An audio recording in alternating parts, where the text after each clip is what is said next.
स्वागत है बच्चों आप सभी का खजिस्ता स्टोरी में। कहानी बुद्धिमान ऊँट। अरे हैप्पी हाथी, आप नदी के उस पार से क्यों आ रहे हो?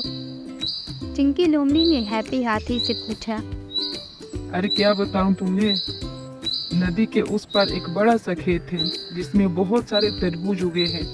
मैं वहीं से एक तरबूज खा के आ रहा हूँ। मजा आ गया तरबूज खा के। तरबूज? आहा, यह तो मेरा पसंदीदा फल है, पर परेशानी की बात यह है कि मैं नदी के उस पार तो जा नहीं सकती। क्या करूं? कैसे मैं नदी के उस पार जाऊं? तभी चिंकी के दिमाग में एक उपाय आया। क्यों ना मैं अपने मित्र जग्गू ऊँट की मदद लूं? वह तो आराम से नदी पार कर लेगा, यही ठीक रहेगा। चिंकी लोमड़ी जग्गू ऊँट के पास गई और जाकर जग्गू ऊँट से बोली, कैसे हो मित्र? मैं ठीक हूँ, तुम कैसी हो? बहुत दिनों के बाद आना हुआ। तुम्हारे ही खाने का इंतजाम करने में लगी थी। मेरे खाने का? मैं कुछ समझा नहीं। हाँ, तुम्हारे खाने का। मैंने किसी से पता लगवाया है, नदी के उस पर एक बड़ा सा खेत है, इसमें बहुत से तरबूज उगे हैं, मगर एक परेशानी है। क्या परेशानी है, बताओ मुझे। वह खेत नदी के उस पार है। उस खेत के बारे में सिर्फ मुझे पता है और मैं नदी पार नहीं कर सकती क्योंकि मुझे तैरना नहीं आता है। यह तो कोई परेशानी की बात नहीं है। तुम मेरी पीठ पर बैठ जाना, मैं तुम्हें आराम से नदी पार करा दूंगा। ठीक है, जैसा तुम ठीक समझो। तो कल हम नदी के उस पार तरबूज खाने जाएंगे। अगली सुबह दोनों नदी के उस पार तरबूज के खेत में पहुँचे और तरबूज खाने लगे। लोमड़ी का पेट छोटा था तो जल्दी से भर गया। मेरा पेट भर गया है, अब मुझे जोर जोर से चिल्लाने का मन कर रहा है। नहीं नहीं, ऐसा मत करना। मेरा पेट अभी नहीं भरा है। कहीं तुम्हारे ऐसा करने से खेत का मालिक आ जाएगा।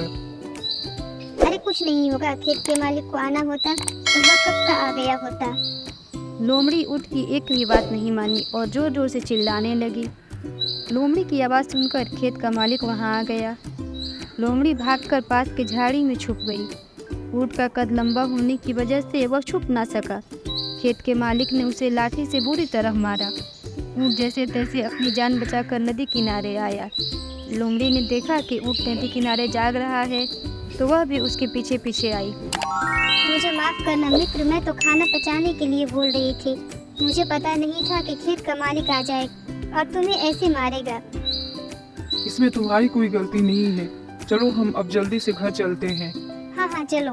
लोमड़ी ऊँट के पीठ पर बैठकर नदी पार करने लगी। ऊँट जैसे ही बीच नदी में पहुंचा बोला, मार खाने की वजह से मुझे बड़ा दर्द हो रहा है।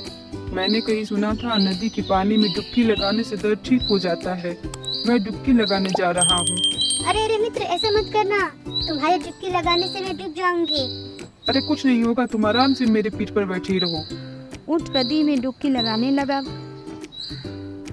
पानी में डुबकी लगाने की वजह से लोमड़ी पानी में डूबने लगी। जैसे तैसे करके लोमड़ी नदी के बाहर आई। तो बच्चों, हमें इस कहानी से यह सीख मिलती है कि हम जिसके साथ जैसा करेंगे वो भी हमारे साथ वैसा ही व्यवहार करेगा। हमें कभी किसी के साथ गलत व्यवहार नहीं करना चाहिए।